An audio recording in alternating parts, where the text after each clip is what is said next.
الأنبياء والمرسلين سيدنا محمد وعلى آله وصحبه أجمعين. Alhamdulillah, para jemaah dirahmati Allah Subhanahu wa taala. Kita memanjatkan kesyukuran kepada Allah dapat kita berkumpul di tempat yang bahagia ini. Dan insya-Allah kita akan meneruskan pengajian daripada kitab Risalah Jami'ah karangan Al-Imam Ahmad bin Zain Al-Habishi. Dan kita sedang membicarakan tentang sunnah-sunnah di dalam solat. Kita telah habis membicarakan sunnah-sunnah di dalam solat. Akhir sekali kita membicarakan berkenaan dengan sunnah-sunnah di dalam sujud, iaitu apabila seseorang itu melakukan sujud selain daripada apa yang diwajibkan, daripada meletakkan 7 anggota badan di atas bumi, maka disunatkan bagi lelaki untuk merenggangkan di antara perut dengan pahanya. Yakni apabila kita melakukan sujud, tidak disunatkan kita merapatkan badan kita, disunatkan kita merenggangkannya. Begitu juga tangan kita, disunatkan kita membuka tangan dan bukan merapatkan ke badan. Jadi bagi lelaki ini disunatkan, sebab Nabi SAW diriwayatkan apabila dia melakukan sujud, dikatakan kalau sekiranya seekor kambing ini kecil dapat ini berjalan melalui badannya, yakni di antara bahagian perutnya ini dan bumi, menunjukkan dia meluaskan ini bahagian ini. Begitu juga tangan, disunatkan kita membuka tangan. Tetapi bagi wanita berbeza. Wanita apabila melakukan salat disunatkan dia merapatkan. Disunatkan dia merapatkan tangannya ke badannya, dan disunatkan dia merapatkan pahanya ke bahagian perutnya. Jadi kita ada perbezaan di antara apa yang disunatkan bagi lelaki dan apa yang disunatkan bagi wanita. Selepas yang disujud, kita ada tasyahud. Dan tasyahud ini pertama sekali disunatkan kita duduk dalam keadaan sama ada iftirash ataupun tawarruk.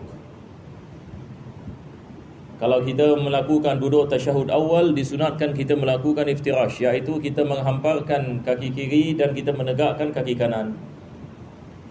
Apabila kita melakukan tasyahud akhir, maka disunatkan kita membaringkan kaki kiri dan kita menegakkan kaki kanan, dan kita duduk di atas bumi. Berbeza dengan iftirash. Iftirash yang ini kita sandar yang ini atas kaki kiri.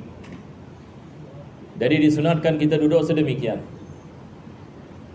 Dan apabila kita membaca yang ini tasyahud, disunatkan kita menggenggamkan tangan kanan kita. Yang ini kita genggam ini 3 jari ini dan kita membuka 2 jari. Dan apabila kita sampai kepada asyhadu alla ilaha illallah, maka kita mengangkat jari. Jadi masa kita mengangkat jari adalah bila kita mengucapkan illallah. Apabila kita mengatakan asyhadu alla ilaha illallah, maka tidak disunatkan kita mengangkat jari daripada awal. Disunatkan kita mengangkat jari bila kita mengucapkan asyhadu alla ilaha illallah. Dan cara kita meletakkan jari adalah kita menggunakan ibu jari ini, dan kita meletakkan jari telunjuk atas ibu jari. Ini adalah daripada cara kita memegang daripada tasyahud. Jadi sebelum kita sampai kepada illallah, kita genggam begini. Jadi apabila kita membaca asyhadu alla ilaha illallah, maka kita menaikkan dan kita menunjukkannya ke arah kiblat. Jadi ibu jari ini kita letak di mana? Kita letak ini di bawah jari telunjuk. Tidak disunatkan kita melakukan begini, tetapi kita melakukan ibu jari ini, kita meletakkannya di bahagian jari telunjuk kita. Ini adalah cara yang kita membaca yang ini tasyahud. Jadi apabila kita naikkan jari kita menghadap ini kepada kiblat, maka kita memalihkan pandangan daripada melihat tempat sujud kepada melihat kepada jari telunjuk. Dan kita membacanya dan melakukan sedemikian sampai habis tasyahud. Setelah kita sampai kepada fil alamina innaka hamidum majid, maka disunatkan kita mendatangkan doa. Allahumma inni a'udzubika min adzabi jahannam wa min adzabil qabri wa min fitnatil mahya wal mamat wa min fitnati masihid dajjal. Ini adalah doa Nabi sallallahu alaihi wasallam membacanya. Jadi sekurang-kurangnya kita mendatangkan doa ini. Elakkan daripada kita terus salam tanpa doa. Sebab Nabi sallallahu alaihi wasallam tidak pernah meninggalkan doa selepas tasyahud. Sehingga sebahagian mazhab mengatakan ialah rukun. Kita dalam mazhab Imam Syafi'i, ia tidak dikirakan sebagai rukun tetapi dah sunnah muakkadah. Doa yang selepas tasyahud. Jadi setelah kita baca fil alamina innaka hamidum majid, kita mendatangkan doa dan kita memberikan salam. Berkenaan dengan salam, saya telah membicarakan sebelum ini, apabila kita memberikan salam setelah kita baca Assalamualaikum, baru kita memalingkan muka. Apabila kita baca Assalamualaikum warahmatullahi, elakkan daripada kita memberikan salam begini, Assalamualaikum warahmatullahi. Apa sebabnya? Sebab kita memalingkan muka belum lagi habis salat. Ini adalah perbuatan yang makruh, yang menghilangkan pahala. Jadi kita melakukan salam Assalamualaikum warahmatullahi, dan kita meniatkan salam kepada malaikat di sebelah kanan kita dan juga jamaah yang di sebelah kanan, dan juga golongan jin yang beriman yang melakukan salat. Dan begitu juga bila kita memberikan salam kepada bahagian kiri. Jadi ini adalah sunnah-sunnah yang kita melakukannya di dalam salat. Penulis membicarakan tentang ikhlas. Jadi sunnah ini terbagi kepada dua bahagian. Kita ada sunnah yang zahir dengan sunnah yang batin. Jadi sunnah yang zahir ini adalah apa yang kita membicarakan sebelum ini, di mana kita meletakkan tangan apabila kita berdiri, bagaimana kita mengangkat tangan apabila kita melakukan takbir, bagaimana kita melakukan tasyahud akhir, tasyahud awal, tawarruk, iftirash, bagaimana kita melakukan rukuk dan sujud dan zikir. Ini semua adalah sunnah yang zahir. Tetapi ada perkara yang lebih penting daripada yang zahir, iaitu sunnah yang batin.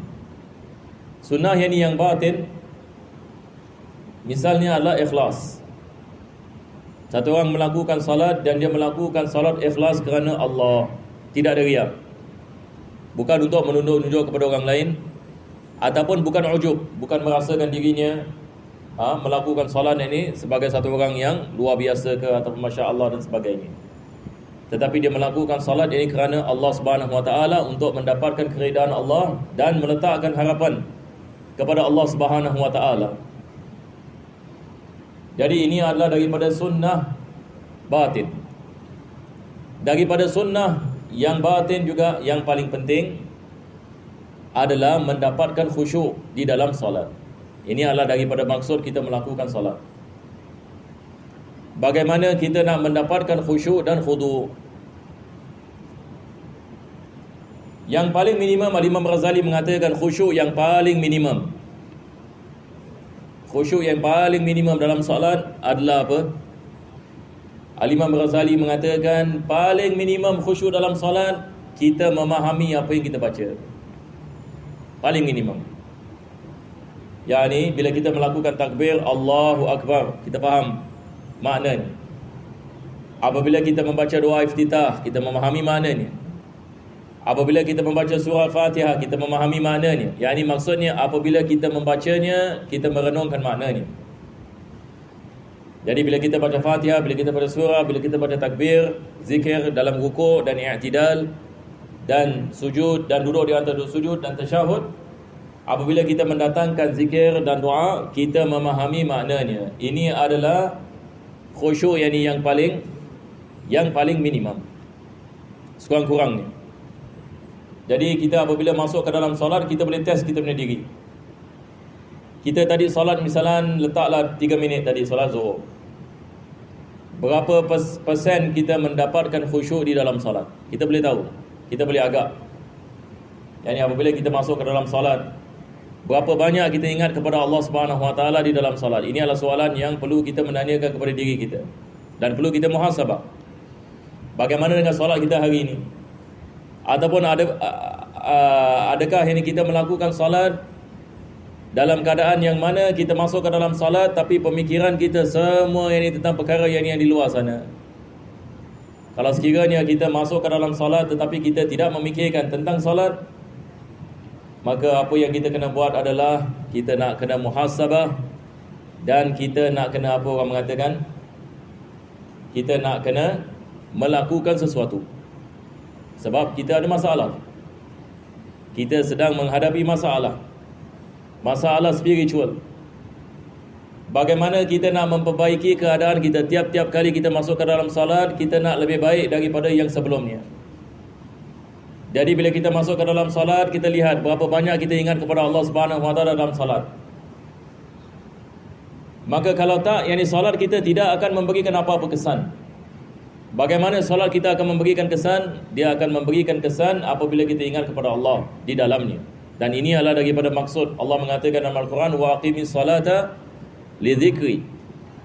Dirikanlah salat ini untuk apa?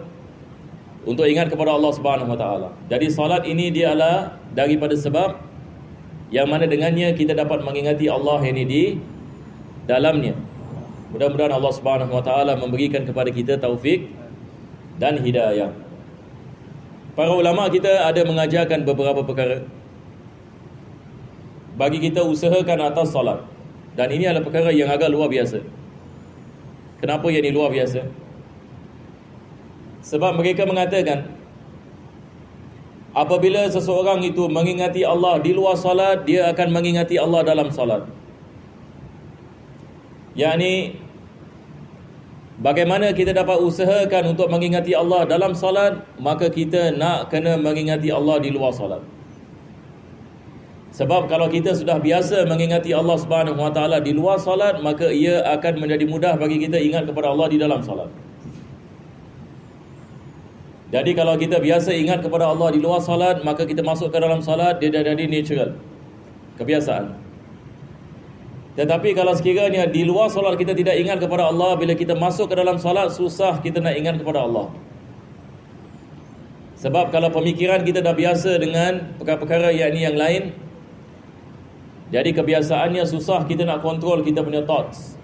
Kita masuk ke dalam salat, kita terbawa-bawa apa yang berlaku di luar salat. Jadi daripada caranya adalah untuk kita melazimi zikrullah di luar salat. Jadi ini adalah usaha kita bersama. Saya mengatakan bersama sebab ini bagi diri saya juga. Sebab ini bukan perkara kita mengatakan satu orang telah sampai yang kepada tahap kesempurnaan. Tetapi ini adalah perkara yang mana kita risau bersama. Saya merisaukan atas diri saya atas perkara ini, dan saya juga berkongsi kepada jemaah sekalian agar sama-sama kita dapat merisau atas keadaan kita supaya insya-Allah ini kita dapat membangkit dan meletakkan usaha agar kita mendapatkan manfaat yang besar di sisi Allah Subhanahu Wa Taala, sebab ini adalah perkara yang sangat besar dalam Islam. Allah mengatakan qad aflahal mu'minun alladhina hum fi salatihim khashi'un. Telah berjaya orang yang beriman. Allah mengatakan orang yang beriman telah berjaya. Siapa yang orang yang beriman telah berjaya? Sifat mereka adalah alladhina hum fi salatihim khashi'un. Mereka berjaya dengan keimanan dan dengan salat. Apabila mereka masuk ke dalam salat, mereka ada khusyuk di dalam salat. Maka ini adalah perkara yang besar, bukan perkara yang kecil. Dan ini bukan perkara yang mudah dalam masa yang sama. Dia bukan perkara yang mudah. Kalau kita menanyakan soalan, adakah mendapat khusyuk dalam salat mudah? Dia bukan perkara yang mudah. Kalau ia perkara yang mudah, Masya Allah, ramai orang ini sudah menjadi wali. Semua orang ini yang melakukan salat, semua orang ini yang melakukan salat aulia. Kalau sekiranya kita mengatakan mendapat khusyuk adalah perkara yang mudah, tetapi dia adalah perkara yang susah. Sebab kita berhadapan dengan musuh kita, syaitan. Syaitan ini apabila kita takbir, dia datang dan dia memainkan fikiran kita. Baik-baik kita nak ingat kepada Allah, ini kita ingat pada benda lain. Mana kunci saya? Mana buku saya? Lepas ini apa saya nak makan? Dalam solat. Ajib. Ada satu orang datang kepada Imam Abu Hanifah, dia mengatakan, saya hilang duit.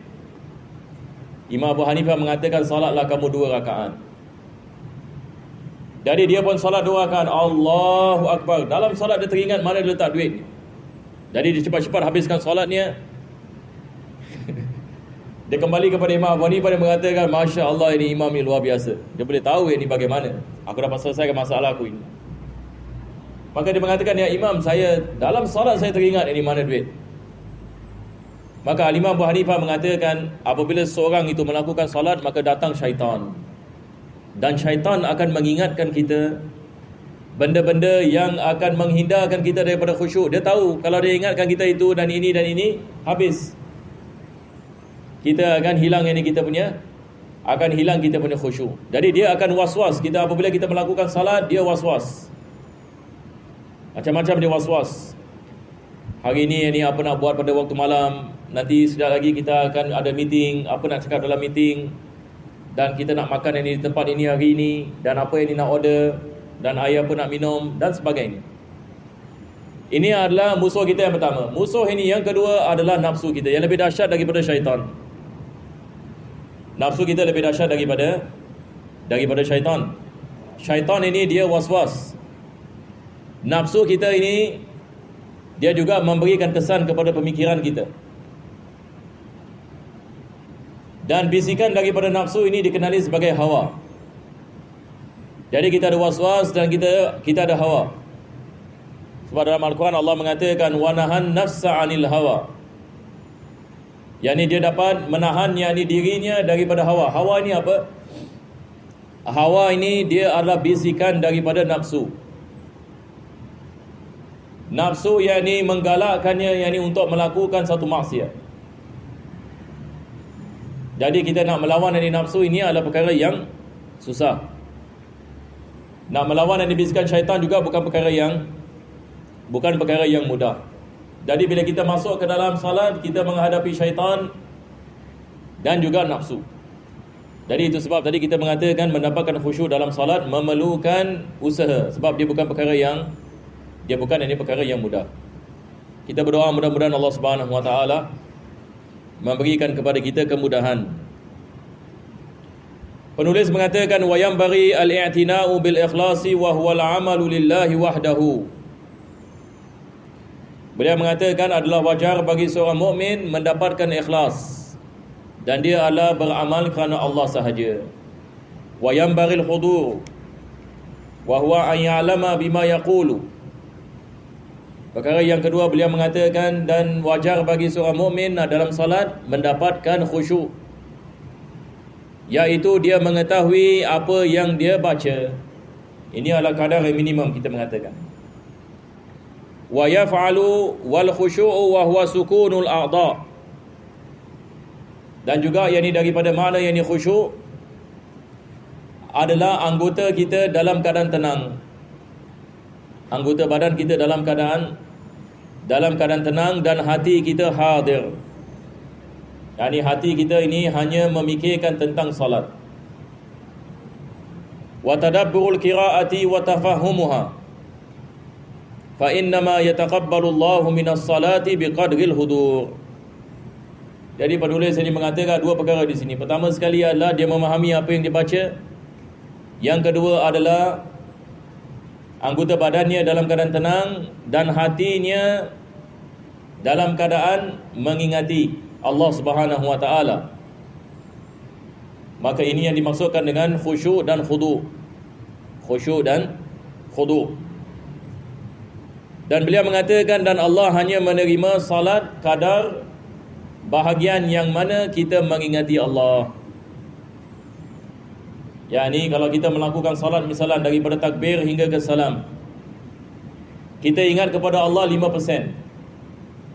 95% kita lalai.